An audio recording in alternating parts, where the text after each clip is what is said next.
Kabar gembira, SUGBK diprioritaskan untuk timnas Indonesia, gelaran konser dibatasi hingga akhir tahun. Kabar gembira datang untuk pencinta timnas Indonesia, sebab penggunaan Stadion Utama Gelora Bung Karno akan diprioritaskan untuk tim Garuda, sedangkan penggunaan untuk konser akan dibatasi hingga akhir tahun. Keputusan tersebut dikabarkan Kepala Divisi Pemasaran dan Penjualan Pusat Pengelola Kompleks GBK Sri Lestari Puji Astuti. Menurutnya kebijakan tersebut diambil untuk mendukung timnas dapat berprestasi. Sri Lestari Puji Astuti mengatakan pihaknya akan selalu berusaha mengedepankan kepentingan skuad Garuda. Dia pastikan itu bukan hanya untuk timnas sepak bola saja, tetapi cabang olahraga lain juga. Sebenarnya, flashback marwahnya GBK ini sebagai sarana olahraga dan aset milik pemerintah. Dalam proses pengelolaannya, kami utamakan timnas. Dalam hal ini berlatih dan melakukan kegiatan. Bukan hanya timnas sepak bola yang rutin di lapangan A dan B, tetapi timnas olahraga lain juga, ujar Sri Lestari. Dia menegaskan sebenarnya di kawasan GBK pun saat ini lebih didominasi kegiatan olahraga ketimbang konser atau non-olahraga. Namun kegiatan non-olahraga memang lebih gencar dalam promosi yang berbeda dengan olahraga. Sri Lestari Puji Astuti menjelaskan kegiatan konser akan dibatasi sampai akhir tahun ini, sebab timnas Indonesia akan menggunakan SUGBK dalam putaran ketiga kualifikasi Piala Dunia, yakni melawan Jepang dan Arab Saudi.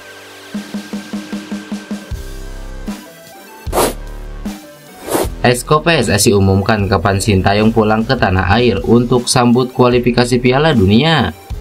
Anggota Komite Eksekutif PSSI Arya Sinulinga memberitahukan kapan pelatih tim nasional Indonesia Sintayong pergi dari Korea Selatan dan kembali ke tanah air.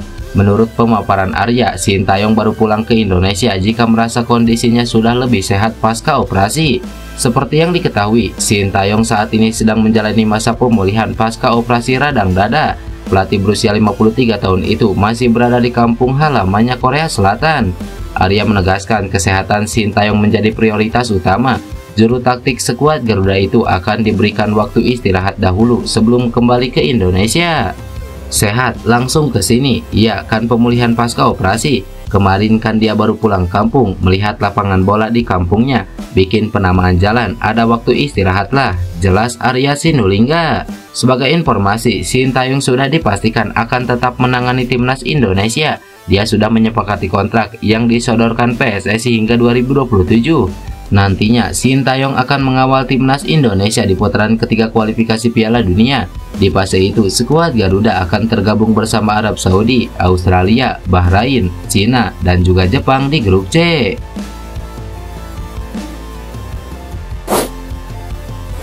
Belum bisa move on, media Vietnam masih salahkan Indonesia soal pemecatan Philippe Trosser. Publik sepak bola Vietnam masih belum bisa move on dari penyebab Philippe Trosser sampai dipecat. Bahkan timnas Indonesia dianggap sebagai biang keroknya. Kebencian publik Vietnam terhadap timnas Indonesia kembali mencuat seiring kemenangan timnas Inggris atas timnas Belanda di semifinal Euro 2024. Secara khusus bukan hasil pertandingan yang jadi sorotan, melainkan opini publik negeri Ratu Elizabeth terhadap sosok Gareth Southgate. Southgate berhasil membawa Inggris kembali ke final Euro 2024 setelah sebelumnya menjadi target utama kritik negatif fans Tiga Singa. Kritik tajam terhadap Southgate muncul setelah Inggris gagal meraih kemenangan di final Euro edisi sebelumnya melawan Italia. Akan tetapi Southgate dianggap berhasil membungkam publik Inggris yang mencelanya dengan membawa skuad Tiga Singa kembali ke final Euro. Kisah Southgate ini dibandingkan oleh publik Vietnam dengan perjalanan Philippe Trosser saat menukangi Golden Star Warrior. Trosser yang banyak dikritik dan dihujat fans Vietnam karena hasil buruk, memutuskan untuk pergi sebelum berhasil membuktikan sebaliknya. Menurutnya, timnas Indonesia juga ikut terseret dalam drama ini. Media lokal setempat bahkan tak segan melimpahkan kesalahan pada skuad Garuda. Salah satu media Vietnam, Soha.vn, menyebut jika Vietnam asuhan Trosser tidak menelan kekalahan dari Indonesia di leg kedua kualifikasi Piala Dunia, maka ceritanya akan berbeda. Kekalahan dari timnas Indonesia itu ditambah serangan publik Vietnam membuat Philippe Trosser memilih untuk menyerah dari pekerjaannya. Segalanya bisa berbeda jika tim Vietnam tidak kalah di kedua pertandingan dari Indonesia pada bulan Maret. Hal itulah yang sebenarnya membuat peluang untuk melanjutkan ke kualifikasi Piala Dunia 2026 pupus, tulis media tersebut. Kiper Leeds United ini diam-diam minat gabung timnas Indonesia, pertanda baik untuk Garuda di kualifikasi round ketiga. Jagat sepak bola tanah air pernah heboh karena kiper keturunan asal Belanda Danny van den Heuvel. Danny van den Heuvel merupakan pemain keturunan yang pernah heboh di kalangan penggemar timnas Indonesia karena menunjukkan tanda-tanda akan bergabung dengan skuad Garuda. Kiper kelahiran Belanda 2003 tersebut tiba-tiba mengikuti akun Instagram resmi Persatuan Sepak Bola Seluruh Indonesia atau PSSI. Hal itu pernah diunggah oleh akun Instagram @GarudaLegend dan mendapatkan berbagai respon dari penggemar timnas Indonesia. Sebelum merintis karir profesional bersama Leeds United, Danny van den Heuvel pernah menempuh pendidikan di Akademi ADO Den Haag. Kiper 21 tahun tersebut juga bergabung ke Ajax Amsterdam sebelum akhirnya direkrut oleh Leeds United. Bersama Leeds United, Danny van den Heuvel tergabung di berbagai kelompok umur termasuk U18 dan U21. Karirnya yang gemilang sempat menjadi sorotan penggemar timnas Indonesia. Danny van den Heuvel sendiri bisa turut diperhitungkan untuk dinaturalisasi.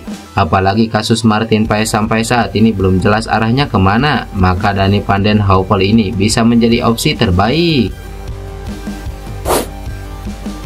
PSSI lakukan silent operation dalam naturalisasi calon pemain timnas Indonesia. PSSI telah mengkonfirmasi akan kedatangan pemain naturalisasi keturunan Indonesia baru yang akan membela skuad Garuda di putaran ketiga kualifikasi Piala Dunia. Meski demikian, PSSI menutup rapat sosok pemain yang akan menjalani naturalisasi demi membela timnas Indonesia tersebut.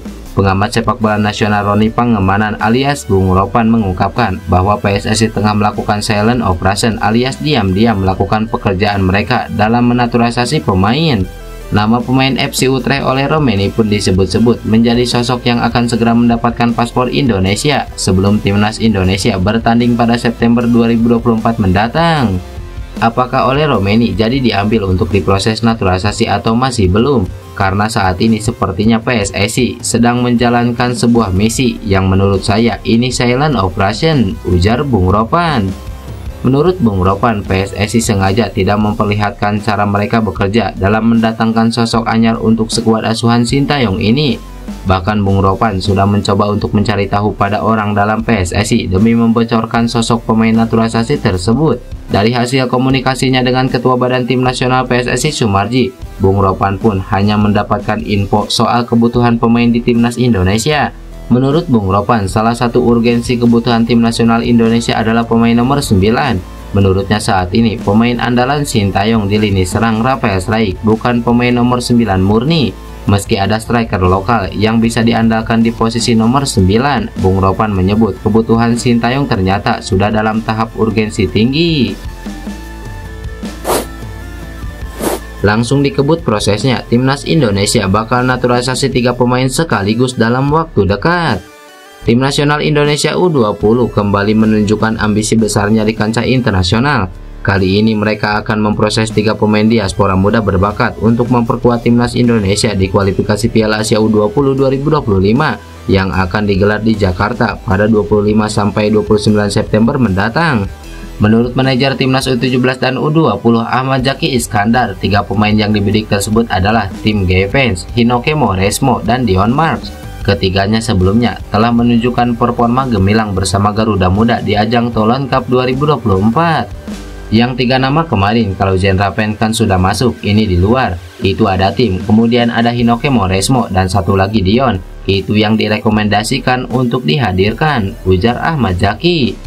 Sebelumnya, Jean Rapin sudah menjalani sumpah WNI beberapa waktu lalu. Selain itu, pemilihan 3 pemain lainnya sudah dipikirkan dengan matang. Meski masih berusia muda, mereka memiliki proyeksi yang baik di masa depan. Zaki menegaskan bahwa proses ini akan segera dikebut. Apalagi tim Hinoke dan Dion diharapkan bisa segera tersedia untuk timnas U20 Indonesia. Selain itu, skuad Garuda Nusantara memang memiliki target tinggi untuk bisa lolos ke Piala Dunia.